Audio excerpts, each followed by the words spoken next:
Welcome to After the Call, the podcast dedicated to the stories and struggles behind the badge, the turnout gear, and the uniform. Each week, we'll bring you a powerful conversations with first responders, mental health professionals, and advocates who are breaking the stigma, sharing their journeys, and offering real solutions. We'll talk about PTSD resilience, family impact, and the resources that can make a difference. Because the job doesn't just leave scars on the body, it affects the mind, the heart, and the people who serve alongside us. And no one should have to carry that burden alone. This is After the Call, where you'll find strength through resilience. All right, welcome to another episode of After the Call. I am your host, Patrick, along with Veronica and Josh. And today we have Jody with Ivy League, Arizona. I got it right this time. So I wanted to talk to you a little bit about what you do specifically. I know that you travel and you're able to go into people's homes. But our biggest thing is obviously it's first responder based. So how that works in regards to how you can help first responders and stuff like that, but also what you're seeing when people are depleted with all the stuff they're dealing with. Yeah. So we are an all-mobile IV hydration company that offers vitamins and wellness as well as hydration.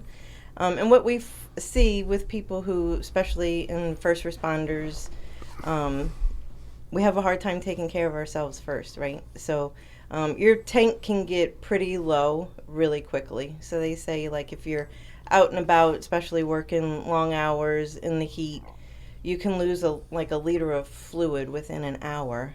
So just getting IV hydration, we can replace that relatively quickly within like 30 minutes. So a liter of fluids is the equivalent of drinking 2.5 liters of water. So we can kind of bring that balance back into place. And then we offer vitamins and minerals to add to that. So you're just not basically getting, basic hydration that you would if you went to like an urgent care or an emergency room.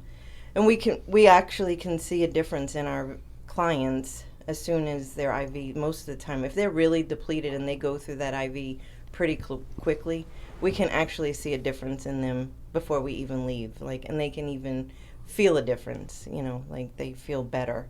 They can, I didn't realize I was that bad kind of thing. So.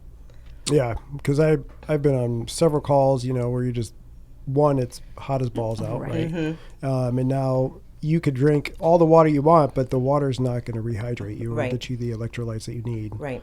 So we've been lucky enough to have some of the fire guys give us like the banana bags, but we also want to prevent some of that stuff and kind of head that off before it gets to that point. Yeah, we truly believe in, after I worked in the we'll just say 30 years. I don't want to age myself. Yeah, that's a low number. Yeah. I started when I was 2. No, I'm just prevention is key, right? So we have several clients who are on monthly or every other week prevention, just to keep their tanks up because they know they're going to be out and about in the heat, doing marathons or, taking care of other people. So, you're supposed to be preventative, proactive versus reactive kind of thing. And that's the hardest thing to get people to understand. But if we go to your house and you're in a situation where, we're replacing you, and then they're like, oh, well, can I do this beforehand? Absolutely. And those clients tend to do much better because they're on a regimen, you get your IV every month, but then you realize, oh, well, hydration is really important. So then they are a little bit better at keeping up with maintenance throughout the month, if that makes sense. What kind of things are you seeing in regards to, I don't know if it would be hormonal or anything like that, but, like long-term effects of not taking care of yourself? It's an overall kind of issue, right? You can feel tired all the time, feel sick and, you can't figure out what's wrong. But you up your hydration and then you have a baseline of vitamins and minerals in your system. And it makes a world of difference for most people. I know it's made a world of difference for myself. I mean, being in the ER, I know it's not working out in the heat and stuff, but you're busy, 12 hours of the day, you don't even realize you didn't pee today, while you were there. And then now I'm like, oh, well, it was a hydration thing. It was like, and you feel better. You just, in generally feel better when your tank is full. It's a common occurrence at the fire station to look for expiring bags of fluid and needles, and then you'll take 5 or 6 bags with you to Vegas, and you'll all pregame in your hotel room with a bottle of fluid, a couple of beers, and you'll be on your way. Right. But you're right. It's like everyone knows what it feels like to recover from a hangover. Yeah. But if you're like recovering or preparing for a night out or whatever, you're going to just do better. Yeah. And it's the same thing even on duty, right? Mechanism might be a little bit different, but anytime you're preloading yourself, it's going to be a better situation than if you're just trying to catch up after the fact. Yeah. So we're true believers in pre-gaming. I mean, we can't offer that enough, and not just for pre-gaming for like drinking, but for in life, like just especially in our environment where it's, it's already 110 degrees outside. Did you see it was 100 degrees before 7 a.m. this morning? Yeah, like at 4 o'clock it was 102. Oh my God. Not that I pay attention to it, but yeah. That's hot. Yeah. It is hot. How long have you been in the medical field? 30 plus years. And I'm not trying to age you. What I'm asking is, like, obviously the idea of taking care of yourself has changed over these years, right? So what were you seeing that got you into this to kind of start focusing on it? So for me, it's always been about being proactive. Even in the emergency room for 30 years, working in multiple trauma centers over the United States. Both of me and my husband, who's also a co-owner of the business, he's currently working in the cardiac cath lab when we're not, running the business. And I stepped away from the ER because it just got to where no one will pay attention to you when it comes to being proactive. Everybody is so reactive. Like, if we could just get everybody to get on board with, like, if you could do things ahead of time, maybe you wouldn't have the problems after, kind of thing. So that's, to me, has always been the shift. And then after COVID, I was like, deuces, I can't do this anymore. Like, I can't. So yeah. And then I started working for the company. It was actually owned by another couple as their nurse, and then we bought it from them last year. So it's nurse owned and operated now, and we just feel like most of the time we spend with our clients, it's about education,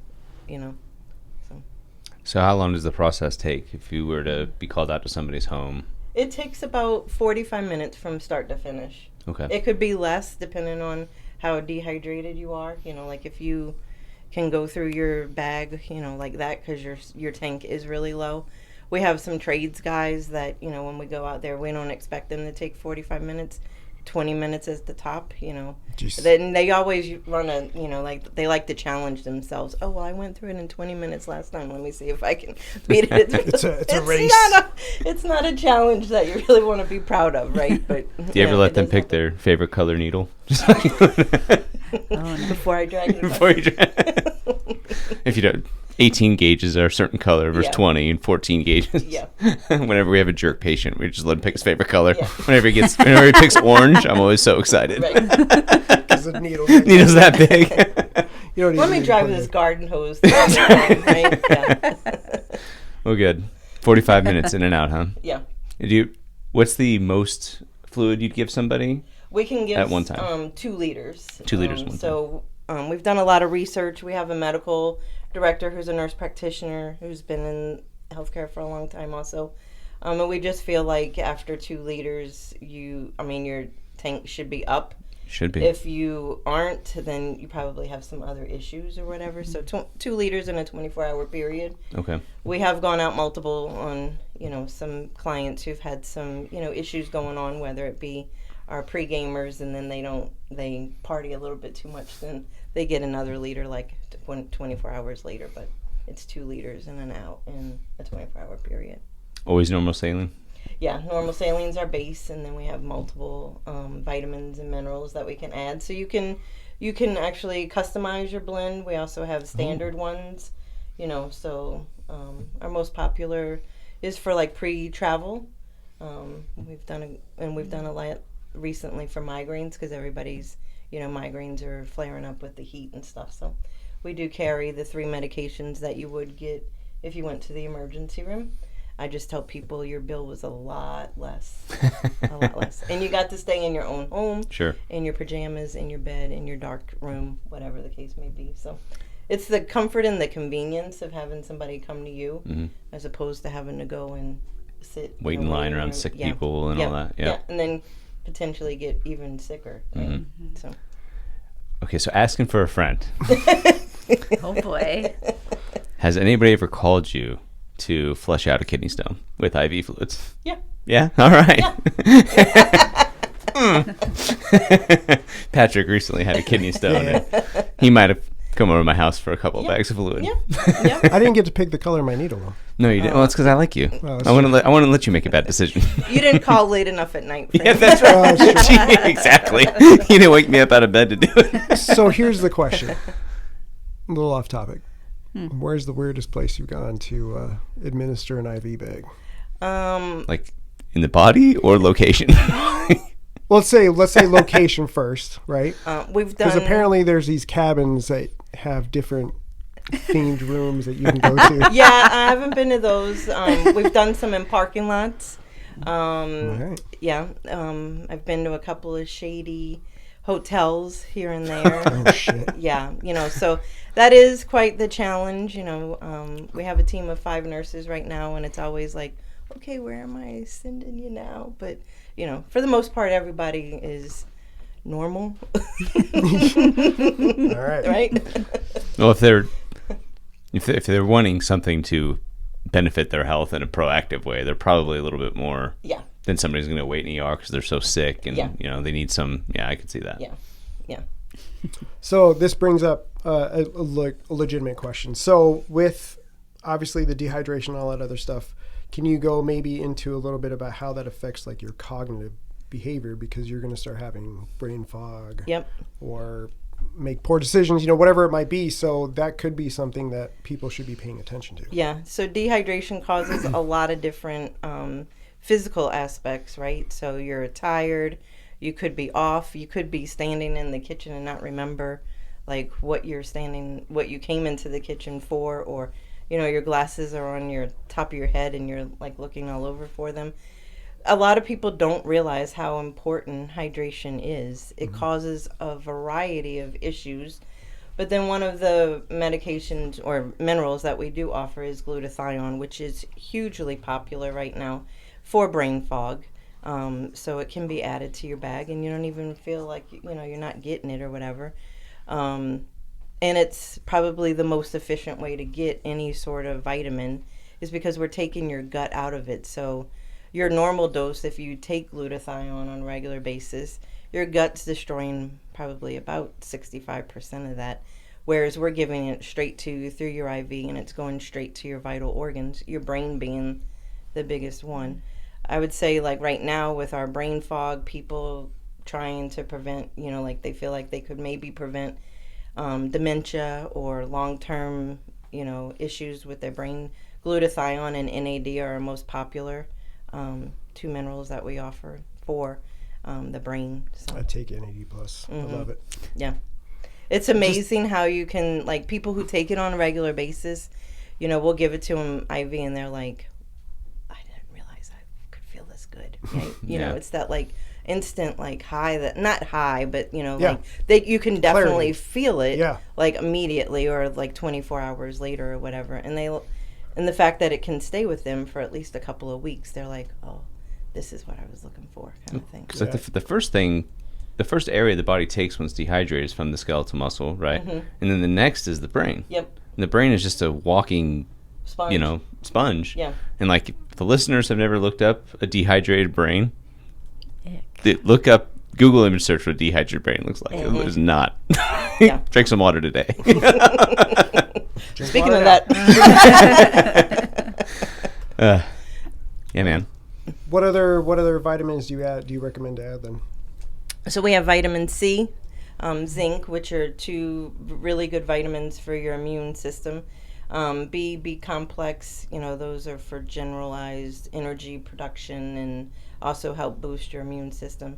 We have magnesium, which helps a lot of people, like if they have been vomiting, because they have their migraine or they've run a marathon and they need just to kind of smooth down their muscles. Magnesium's good for that. And then the glutathione, and then the NAD. And then we carry 3 prescription drugs for migraine prevention, which is Toradol, Zofran, and Benadryl. We were talking about Toradol earlier. Yeah. For his kidney stones. Yeah. Yeah. Mm-hmm. Yeah, good stuff. Makes a world of difference. Yeah, I was surprised. I was like crying like a baby, and all of a sudden it's gone. Yeah. Weird. Yeah. What would the patient have to be experiencing for you to walk into somebody's home and give them Toradol? Like, someone's just asking for Toradol, you're not going to give it to them. But like, what would be the indications for Toradol? Well, everybody gets cleared for service by us from our medical director. So they have to see an advanced practitioner because the people who are going out and providing service are nurses, right? So everybody gets cleared, and so if you can get cleared for all of the those 3 medicines or whatever, you kind of have to have some sort of like issue with pain, or like you're fighting off some sort of inflammation process, because it is an anti-inflammatory. So those would be the true indicators for it. So it's usually in our migraine prevention or our hangover. Because your belly hurts because you've been vomiting now because you drank so much the night before or whatever and depleted your system. So actually the combination of Toradol and magnesium together is kind of what really brings everybody's system back down to like, now we can take a breath. I got you. Yeah, your muscles are like, thank you. Yeah. Nice. So how can people reach out to you? They can call or text our business number, or they can book online through our website. Sometimes that can be a little challenging for people. It's not the best run. There's some glitches every now and then, of course, like anything else. But if you call or text the business number right now, currently, it's me who you get to talk to. So you get this lovely accent again. And then we just set you up. We usually can do same day, sometimes within at least an hour and a half, depending on where you live. So you can almost have somebody out to you right away, which is nice because you don't have to suffer anymore, and you can get back to doing whatever it is that your day was supposed to have in store for you, as opposed to being down and out. Nice. Very good. Any other questions? You're the medical guy. You're supposed to ask all the I'm just a paramedic. Like, I'm barely, right? Paramedics are like... That's like doctor. Never. Just delaying the inevitable. You need a doctor or a nurse to do what your life's. You're a street doctor. Do you have a question for me? Well, just what your number is and the website. So our number is 480-648-9086, and our website is ivyleagueaz.com. All right, we'll get you added to our page as well, so Sweet. that way if people have questions or you can go and check it out. Nice. And we do offer first responder discounts, so all they have to do is tell us that they're a first responder, and they get our first responder discount, which is 20%. Sweet. Oh, I do have one more question. You said they have to get cleared by a physician, your medical director. What is that process like, real quick? It's actually just a telehealth visit. Oh, there you go. So they get once they set up for service, they get a link to a telehealth. They fill out their medical history, and then they can either click join, and then someone comes up right away, or they can if they're going to do prevention and they're not getting their IV until tomorrow, they can schedule it at their convenience, but they can join right then and there. So Very cool. Wow. And that process takes all about 2 minutes for them to come on. They look at their medical history, ask them questions for any clarification that's needed, and then that's it. That's it, man. Either get passed or failed, or they can be passed with exceptions. You can't have this because for most of the part, it's probably Toradol is probably the number one thing that they don't get cleared for if they're on certain medications or have certain medical problems. So, but other than that, everybody usually gets cleared. Is that because of the kidneys and stuff, or what? It's mostly if they're on blood thinners or have anticoagulant problems or whatever, they kind of tend to err on the side of caution to give you an anti-inflammatory, because it does increase your chance of bleeding and stuff. So, Sure. But yeah. There you go. Well, thanks for coming out. Thanks for having me. I appreciate it. Thanks.